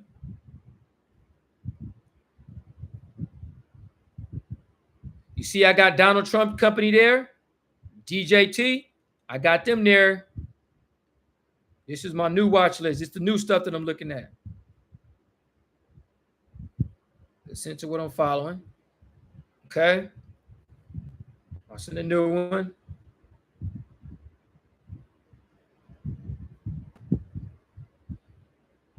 Okay, these are some of my rollers. This is my roller stock, $1 to $2 list. Sirius 7 Radio, Fannie Mae, Freddie Mac. Okay. Then we got this the Bitcoin. It's the Bitcoin list right here. Riot, WLF, XRP. That's the Bitcoin watch list there. This the banking watch list. This the one with all the banks. So I got Broadway Financial, BYFC, because that's a black-owned bank. So I've been following them for years. JP Morgan, Wells Fargo, Bank of America. I got all the major banks because you got to follow them. I got to follow the major banks so I know what's going on in the economy. That's why I follow the major banks. And then, so this is my rollers. So when I was telling you guys earlier about roller stocks, this is my roller stock list. All the ones that roll heavy.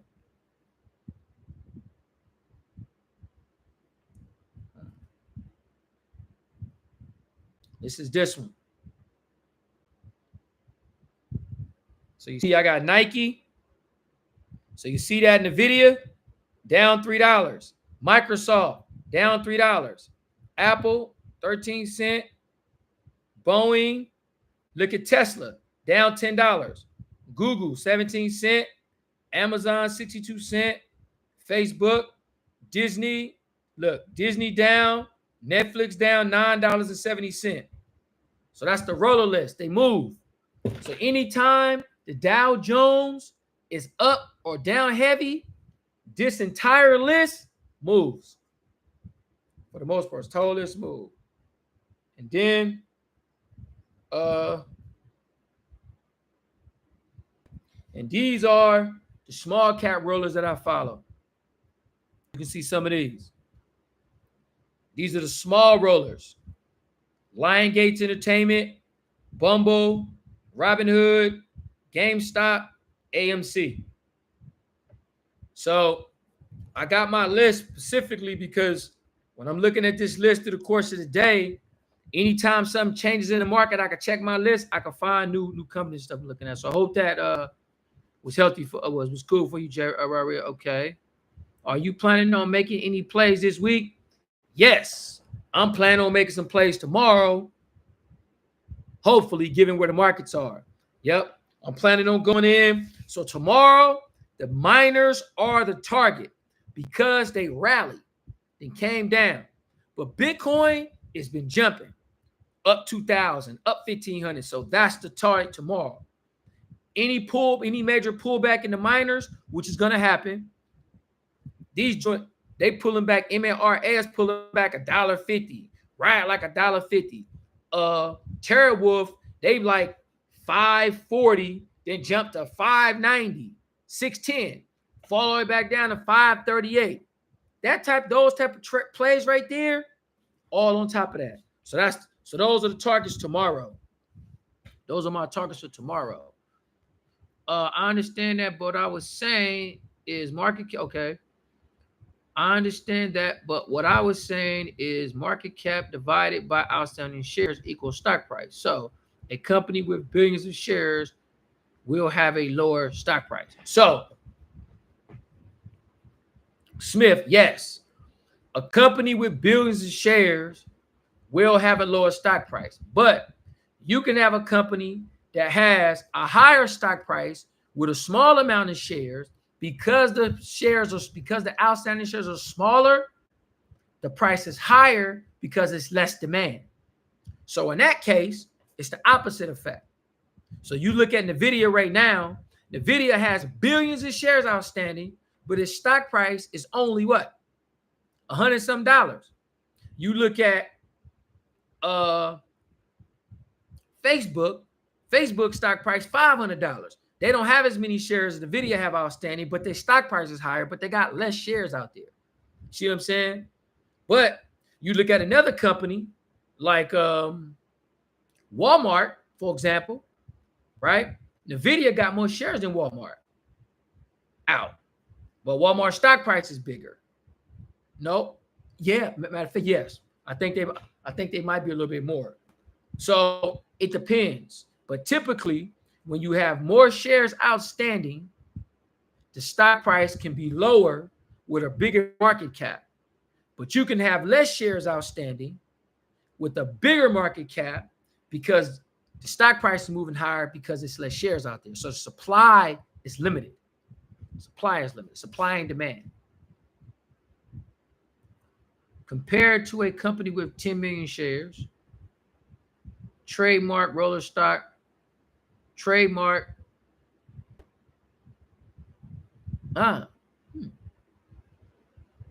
Okay. Pondering over your words is that no. There are people pondering off your words. I do. I didn't know that. I didn't know that at first, but I learned when I got out the pen that was the case. More clear. To be clear, low volume is under 1 million, right? Yes. In my opinion, low volume is under 1 million shares.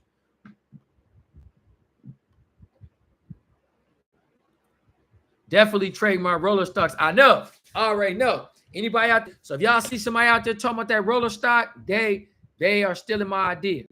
And they think I ain't got it already in the bag. They got another thing coming. Roller stocks. This.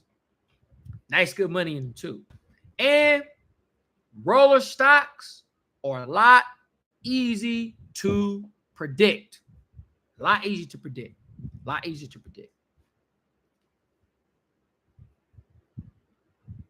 For sure, huh? I know. A real talk. A real talk. You know what? I don't know why I had them. They didn't file the trademark for all my other stuff. I don't know. I know. And it's great because we got the trademark paperwork for roller stock. We already got that stuff intact. I don't know why I hadn't. Yeah, it was crazy. And I got everything else trademarked and filed. All my Wall Street stuff, the field, all that stuff. Okay. Do you have a favorite? Do I have what favorite? Do I have a favorite stock? You asking?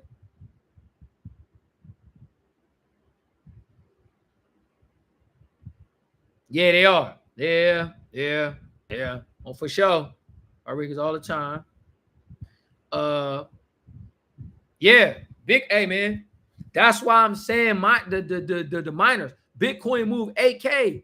This the thing. Bitcoin move a quiet 8,000-9,000. It's quiet. People don't see it. You look up like, damn, man, they up that high again. Yeah. But the companies, you see them moving. My pleasure all the time. I know, all the time.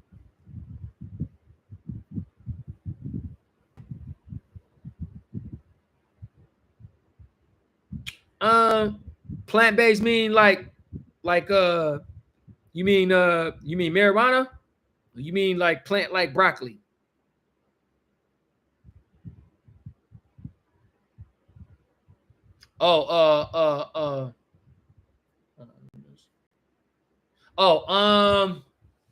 Yeah, you know what? So my favorite type of stocks to trade are roller stocks because of the activity. I am a very active trader. Like I'm once I discovered how activity could still have me as a long-term trader or short-term trader, someday trader, half, right? Like an active trader encompasses trading appropriately when needed and necessary. So long-term trader has me trading long-term. It puts me in a perspective of being passive, right? Day trading puts me in a perspective of trying to make money every day, right? So I'm like, every day I'm trying to, right? So short-term trading puts me in a perspective of trying to go in and make a quick buck, trying to make that quick, right? You know,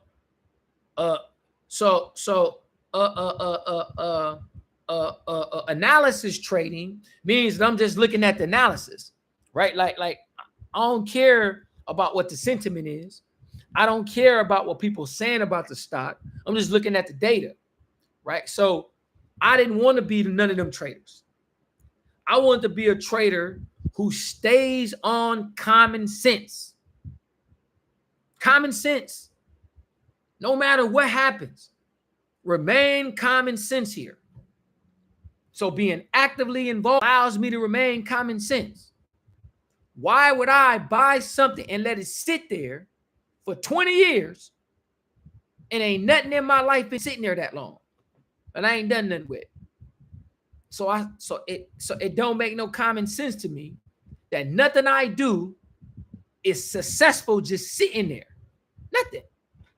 Everything has to have some recoil, some moving, right? So my trading is a reflection of that. And roller stocks allow me to do that because it keeps me active involved. And that might not be every day. Active doesn't mean every day. Active means appropriately. When you need to move, you get off your ass and move. That's what active means. That's why roller stocks is my favorite.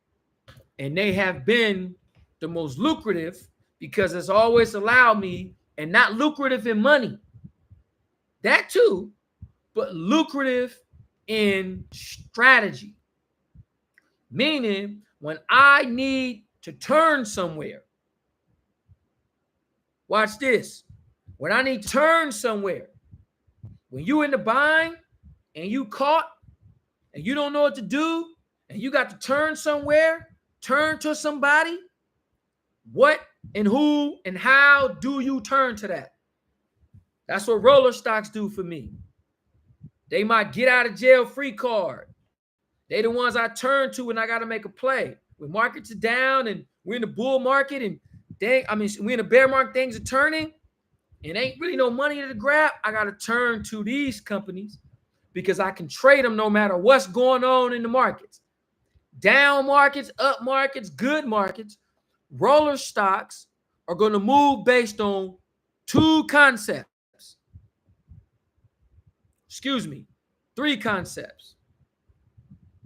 Profit, revenue, and emotions. Meaning news, rumors. This is what they move on. Revenue, profits, and rumors. Once you've discovered revenues intact, profits intact, it's just rumors after that. That's what roller stocks do. And that's where the money at. The money is in the people who don't got good sense, who trade off emotions.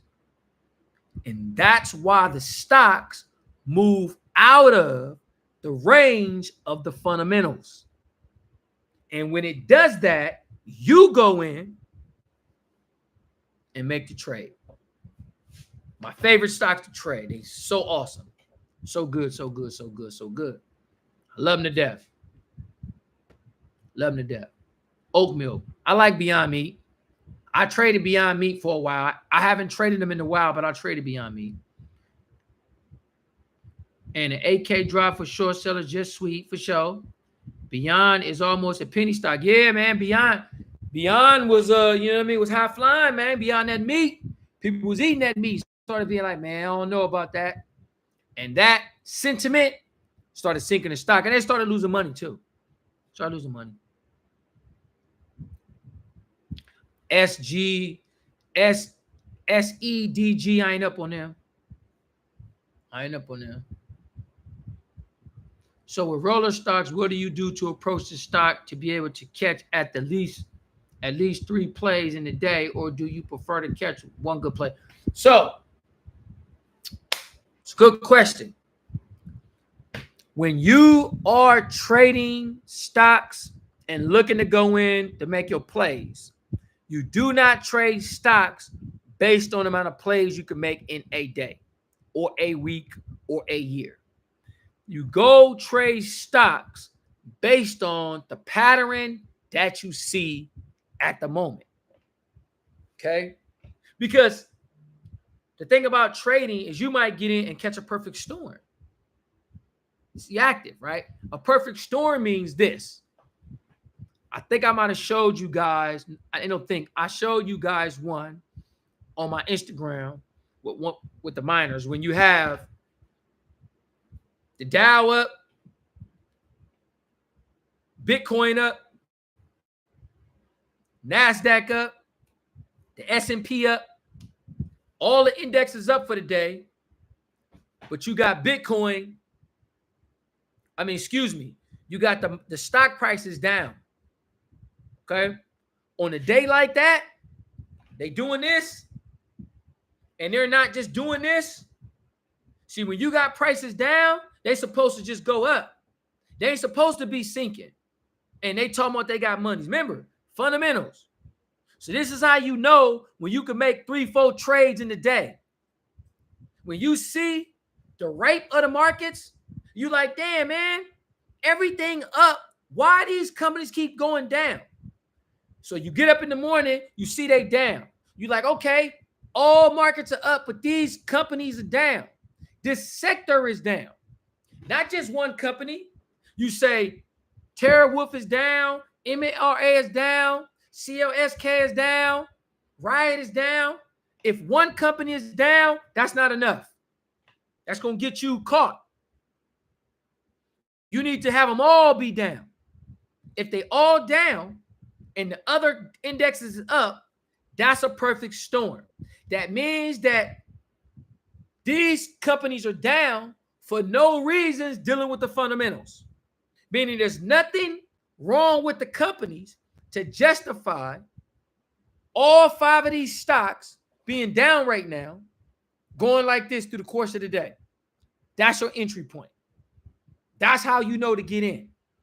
When they're down, there's no data, there's no reports, there's no articles, there's nothing. They just down. You get down. Go get you 10, 15,000. You gonna come up quick, gonna bubble real fast because they down for no reasons. That's your entry point. That's your thinking. That's how you determine if you can get in. But don't look at the price and be like, oh man, I'm gonna get in this, man. I'm gonna make me like 4 or 5 trades a day. Hell no. You don't know if you can go make no trades unless the market is ripe for the trade. You know what I mean? And it'll tell you that just based on what you see. It's what you see. I'll give you some real good indications. I hope that was clear for you. Keep me keep on, keep okay. For sure. What's up, chat? Fast pace, what's up, man? What's going on with you, Mara? What's going on? Where should we open a broker's account and where do you have your? So I have my broker's account open with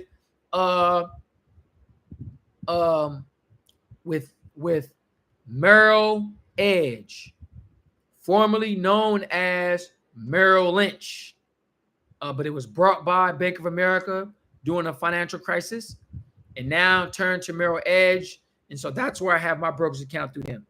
But there are numerous other ones, Fidelity. You can open them in quite a different accounts you want to open, but that's the one I pretty much use.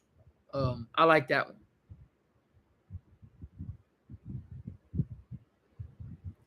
Real quick, give it to me. You welcome, my brother. You had a question, Elvis, or was you?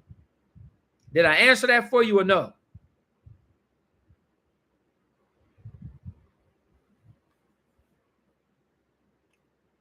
And okay, make sure I hit everybody. Do you? Oh, okay. I was making sure. Okay. Okay. Oh, the other thing was this. Somebody asked me, okay, the Donald Trump company. So I posted a video about the Donald Trump. I got another video I'm gonna probably post tonight as a follow-up to that. Because it was a little more information I wanted to put in, but I didn't want the video to be that long. So I'm gonna post another video, giving the rest of the stuff to the Donald Trump thing. But this is what you have to understand about the Donald Trump effect. Okay. I was a Trump fan. I watched The Apprentice every season. When I knew who Trump was before that, but like everybody else, I didn't vote for him to be president the first time because I voted for a Democrat, but I was in the pen, but my mock election and my fake vote, right? I cashed it. So I also invested into Trump companies. The casinos, they was publicly traded. I went out and found Trump entities to invest into. Right? So I've been a huge follower of the Trump brand. In following the Trump brand, I pay attention to fundamentals, as y'all know. I talk about that. Trump, the brand, doesn't have the fundamentals in place that it needs to be a long-term investment or a safe investment. So it's a speculative investment. It's still an investment, though. It's just speculative. Why is it speculative? Why?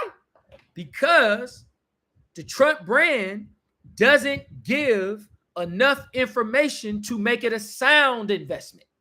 So somebody was like, oh, man, I thought you was cool with Trump. Why you hating on Trump? This ain't about no damn hating. This is about making money. This ain't about no, oh, do we like him or not? His company has to have revenue, profits, cash like everybody else. And if it doesn't have that, it's a flawed investment like every other investment. So on the speculative side, the Trump brand is a hot commodity because he a wild card. Who knows what the hell he might do? You can make good money off that. But if it go the other way, which is bound to happen, how we know that's the case? The company ain't got no profits. They got debt. And Trump is known for not paying his bills. What bills I'm talking about? This is why I tell people about trying to understand about business. What bills am I talking about? I'm talking about his company doing business with other businesses, vendors, paying vendors, making sure that other people get their money. His company has a bad reputation for paying vendors. So if your company don't like paying vendors, that means that why you ain't doing that? Either one, your company is having money issues, or two, your company don't like paying his bills. So if your company don't like paying his bills, that means that something can happen where it could be short on bills it owe, have a downgrade come in, and have the major banks downgrade the Trump brand and company and push the stock price down. And now you caught buying the stock at 30 and now it's down to 10. This is why you have to be mindful about the speculative brands, particularly when it comes from someone who's a wild card. Now, Trump and Elon Musk are both on the brand of speculative, all over the place. But you know the difference in the two brands? Tesla is actually making money. Yeah, they may be losing money now, but they actually sell cars. They selling them in the billions. Show me what Trump's selling in the billions. Show me a product that he's selling to people that is reaping billions of dollars into the coffin. What, the hotels? What, the golf courses? Show me what brand he has that's bringing in this kind of money to justify the stock price. So if we can't find that, we put it in the speculative bubble. And we make sure we move in the way we put security underneath this type of investment because of what it is. So that's how I think about the Trump brand. That's why I think about the Trump brand. You see, I got it on my watch list because if you can make money off the speculation, that's fine. But it's still a crapshoot of a company. Just because you make money doesn't mean nothing. It's still a crapshoot. Because it doesn't have the fundamentals it needs intact. So that's why we be mindful about that. So it don't matter because he Trump. It's irrelevant. The fundamentals got to be there just like any other company. So that's why we look at that from that perspective. Okay. For sure. I meant you get the stocks real quick, so you think you always on. Oh, for sure. I meant get in these stocks real quick, so think you always on. Oh, my pleasure. For sure, my bro, all the time. Do you recommend an offshore brokerage account to get around the 3-trade rule?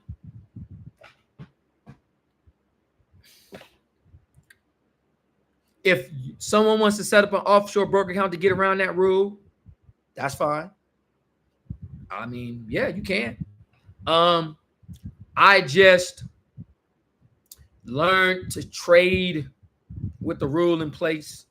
But if you can get around it with that, then that's cool too.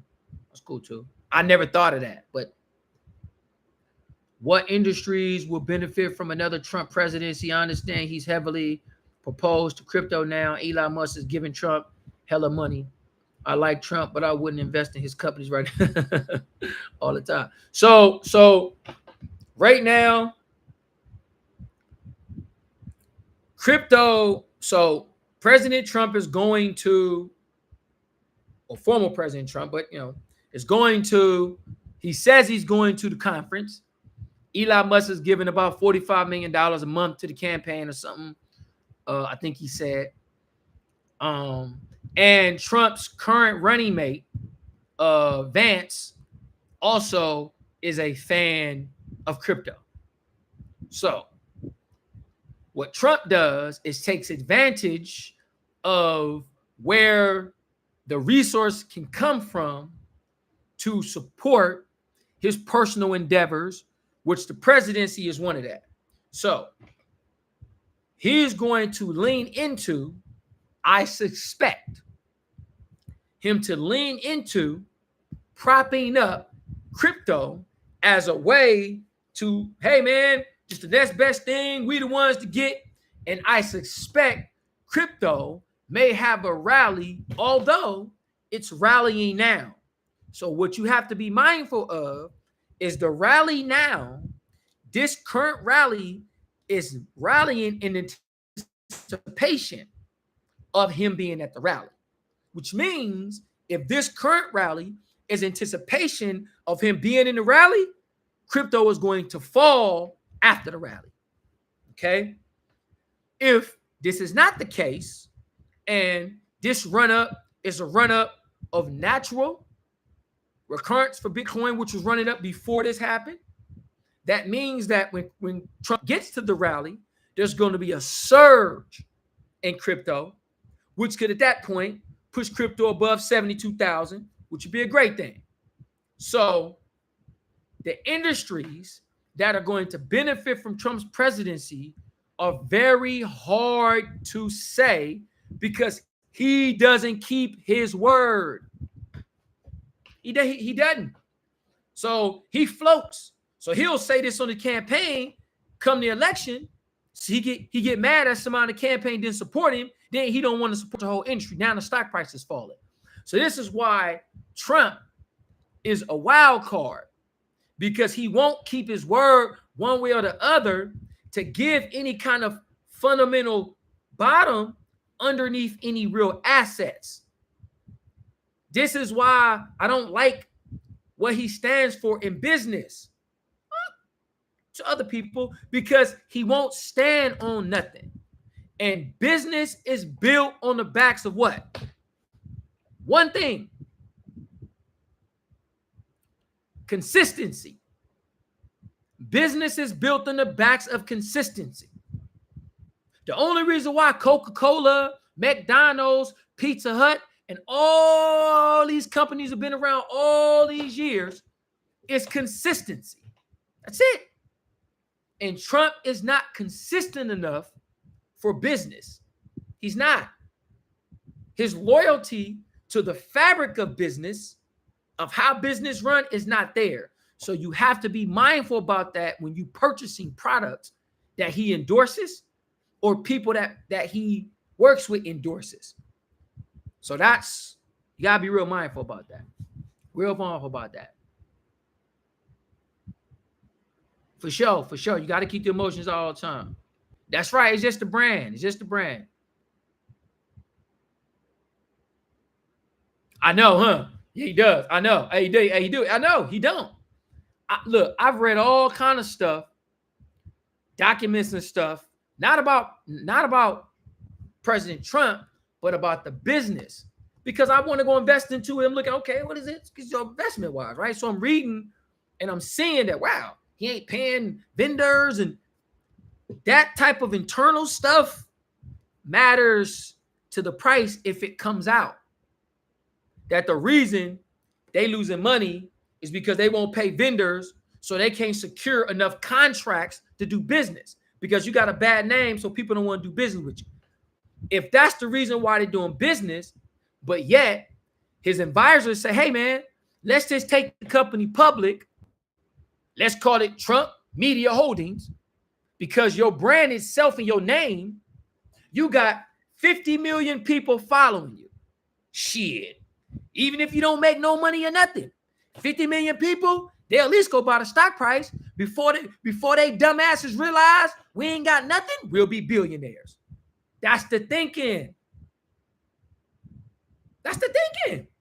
because there is no fundamentals in place. So you got to be mindful about that. Don't mean you can't make no money, but it means you can lose your shirt if you're not careful. Okay, I'm going to take a couple more right here.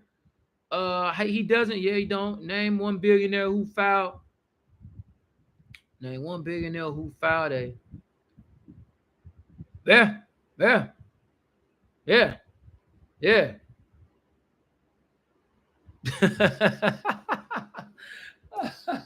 I know it's crazy. It's and so now that has been announced today that President Biden is going to step aside and Kamala Harris is going to be the nominee. As far as he's nominated, his support doesn't mean she got the ticket. They still got to go.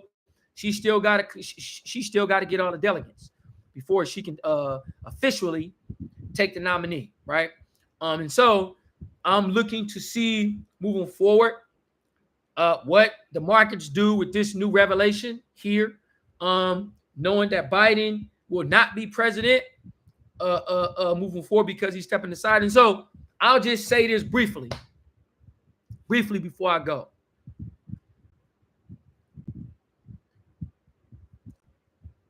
Win, lose, or draw, Republican, Democrat, whatever, right? Whatever. In order to make a real play, and this is go for us as people, whatever, right? You have to stand on something. Meaning you got to stand for something. You either got to stand and believe that you really can produce something in your life and make the millions of dollars that you seek, or really just have a comfortable life. Like, you really have to believe what you tell yourself and what you tell people if it's really going to work. And the only way you know that's true is when the moment comes, you take it. I say that to say is this. I can imagine how hard it was for President Biden to have to step aside. He choosing to do this, right? Yeah, he been pressured, but ultimately, I don't care what nobody say, he got to choose it. He cannot be made, because he has all of the delegates. There is no legal remedy that the Democrats can do to get him out of office if he decides to stay. Nothing they can do. If he decides to run this road, he will be the nominee and he'll face President Trump if he chooses to do that. So the fact that he is saying he's going to step aside, I got a lot of respect for the character, because that's how you have to think if you're really going to make a stance in something. You know, I know he want to be president. I know he do. He at the podium jiggling and shit and he shaking and all that. He want to be something, you know, and his dreams of going for a second term, he's deciding. And I know how hard it is, man, to make a tough choice like that. So the markets, business-wise, this is what I mean about sentiment. His decision to do that helps support certain fabrics of business, because it allows for someone else to come in and help strengthens that in business. And so I'm looking to see how him choosing to step aside, right, affects the markets going forward. Because, you know, Trump, he ain't choosing to do, like, I'm in. If I gotta kill all y'all to get in the White House, I'm going. I'm getting in there. So I just wanted to really make that distinction, because that really, for me, was a tall moment. You know what I mean? People can't make tough choices in their life. And that's why people ain't got shit. Straight up and down. People can't make the tough choice that you need to make to scale. So, and that's what you got to do for your investments. You got to make tough choices. You can't make the emotional choice. You got to make the tough choice. Put the emotions aside and make the choice so you can see the returns. And so, President Biden, he put the emotions aside. Man, I want to stay in the race, but it ain't good for the country. It ain't a good business move, so I bow out. So, man, amazing how things tie. Yeah, man, tough choices. We all got to make them. In this investment world, you got to make them. And when you make the tough choices, they get easier because the tough choices become far in between. You know what I'm saying? You make one tough choice, they don't come as much no more. You start getting things intact. You start having better trading techniques, better trading style. The emotions get out the way. The choices become a lot easier. You're still going to lose some money here and there and all that because that's part of the markets, but it's easy to lose the money. You be like, man, take this 2G loss, lose this 10 Gs, go make this play. You start to get your bearing underneath you, right? Certain level of comfortability come in when you make tough choices. So I hope you guys enjoyed the live tonight. I know I did as always. I hope I was able to answer all of you guys' questions. This week, if you have not started, thank you, Keisha. It's my pleasure, always. Thank everybody else. If you have not started to open up your account, to look at that first stock, whatever excuse you've been making, whatever excuse, I don't care. This week, stop making it. Stop making it. Just that one. Go online, open up the account. Call the bank, transfer the money. Go on there, look at that Carol. Carol, what's up, baby? You and the family, man. Make that move. This week, stop making it. Stop making it. Just make that play. That's whatever small step, make it. If that was, man, you was going to research, just go research. That way, when you come back, you could come back with some information. Please, please, please, please, please, I beg y'all, take advantage of what I have to offer and know. So if you go out and make a trade and things don't go right, the luxury that you have is access to me. So if you go screw up, you can come back and say, hey, Street, this didn't go right. What about this? And I will help you. This is what you have right now at your exposure. Okay? So I deploy you. Take advantage of it, especially if you're trying to make some money. Right now, with this Bitcoin stuff, it is a lot of good money in this. A lot of good money. So if you're trying to find a way to get in and you trying to figure out which way to play and you trying to figure out some things that you're trying to figure it out for right now, you could play in the Bitcoin space with the miners while you still figure out some other stuff. It's a lot of good money and they are underpriced. They're underpriced. You got one of them trading at $5 and some change. It should be trading at $10, $15. So I just want to leave you guys with that. Mad respect. Much appreciation to everybody. Elvis, Fast Pace, Delia, Keisha, Jay, Christina, and I know I'm pronouncing that wrong, but I'm gonna get that right. I promise you.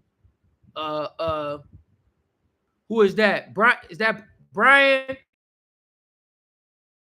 Join me. Sky. To everybody out there, man. Elvis, much appreciation. Jay Rodriguez, Misty Blue. To everybody out on the chat, man, much appreciated. To Frenchie,